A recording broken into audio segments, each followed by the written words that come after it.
ಕೊಡಗು ಜಿಲ್ಲೆಯಲ್ಲಿ ಮುಂದುವರೆದ ಭಾರೀ ಗಾಳಿ ಮಳೆ ಮುಂಜಾಗ್ರತಾ ಕ್ರಮವಾಗಿ 2 ತಾಲೂಕಿನ ಶಾಲೆಗಳಿಗೆ ರಜೆ.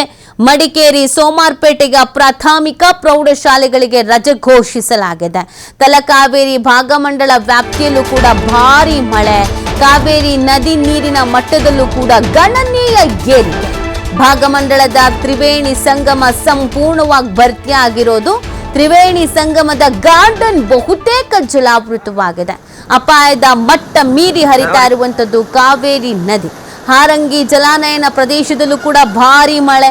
ಜಲಾಶಯಕ್ಕೆ ಹರಿದು ಬರುವಂತ ಒಳಹರಿವಿನ ಪ್ರಮಾಣ, ಒಳಹರಿವು ಹೆಚ್ಚಿದ ಹಿನ್ನೆಲೆಯಲ್ಲಿ 13,000 ಕ್ಯೂಸೆಕ್ ನೀರು ಬಿಡುಗಡೆ. ನದಿ ಪಾತ್ರದ ಜನತೆ ಎಚ್ಚರ ವಹಿಸುವಂತೆ ಇದೇ ಸಂದರ್ಭದಲ್ಲಿ ಸೂಚನೆಯನ್ನು ಕೂಡ ಕೊಡಲಾಗಿದೆ. ಹಾರಂಗಿ ಜಲಾನಯನ ಪ್ರದೇಶದಲ್ಲಿ ಭಾರಿ ಮಳೆ ಆಗ್ತಾ ಇದೆ. ಅಪಾಯದ ಮಟ್ಟ ಮೀರಿ ಹರಿತಾ ಇರುವಂತದ್ದು ಕಾವೇರಿ ನದಿ. ಹಾರಂಗಿ ಜಲಾನಯನ ಪ್ರದೇಶದಲ್ಲಿ ಮಳೆ ಆಗ್ತಿರುವಂತಹ ಹಿನ್ನೆಲೆಯಲ್ಲಿ ಮುಂಜಾಗ್ರತಾ ಕ್ರಮವಾಗಿ 2 ತಾಲೂಕಿನ ಶಾಲೆಗಳಿಗೆ ರಜೆ ಘೋಷಿಸಲಾಗಿದೆ. ತಲಕಾವೇರಿ ಭಾಗಮಂಡಲ ವ್ಯಾಪ್ತಿಯಲ್ಲೂ ಕೂಡ ವಿಪರೀತ ಮಳೆ.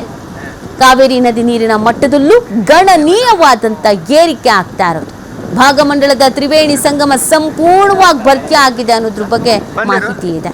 ಇದೀಗ ನದಿ ಪಾತ್ರದ ಜನತೆ ಎಚ್ಚರಿಕೆಯಿಂದ ಇರಬೇಕು ಅನ್ನುವಂಥ ಸೂಚನೆಯನ್ನ ಜಿಲ್ಲಾಡಳಿತ ಕೊಟ್ಟಿರೋದು. ಬೇರೆ ಕಡೆಗೆ ಸ್ಥಳಾಂತರ ಮಾಡೋದು ಈ ಥರದ್ದು ಏನಾದರೂ ಮಾಡಬೇಕಾದಂಥ ಚಾನ್ಸಸ್ ಬರ್ಬೋದು.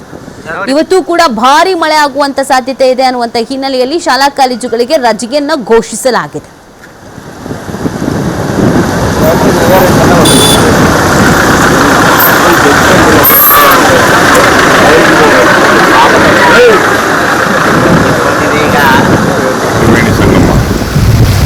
ತ್ರಿವೇಣಿ ಸಂಗಮ ಭರ್ತಿಯಾಗಿ ಗದ್ದೆಗೆಲ್ಲ